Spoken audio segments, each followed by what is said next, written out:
We're playing against the Toronto Marlboros.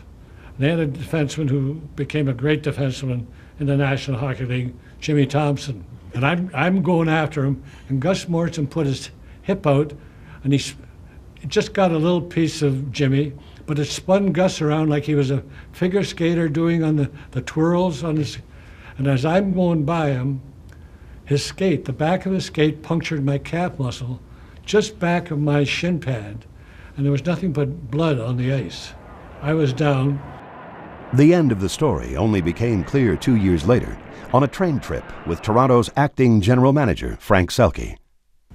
And one time we were on the train, Mr. Selke, do you ever understand how you got to Detroit and not to Toronto? And I said, no, sir, and never even thought about it, really. He said, well, we got a call the next day after you got hurt.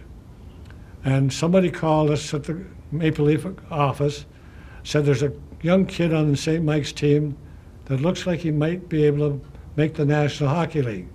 I'm in the infirmary at St. Mike's. So they didn't know of anybody. Mr. Day said to Mr. Selke, well, who can that be? So they looked at the score sheet, and there was a fellow by the name of Joe Sadler. Had got a couple of goals the night before and an assist. We won. So they went out and they watched the practice. And Joe Sadler was on the ice, and they saw he got the points, so they put his name on the negotiation list. Forgot all about it. And until, all of a sudden, he said to Hap Day one day before he moved to Montreal, he said, did you ever put that kid Lindsay on the ice or on the list? And he said, no, because there was no guy by the name of Lindsay. He said, well, we better check that. Well, Carson Cooper had put me on just about 10 days before.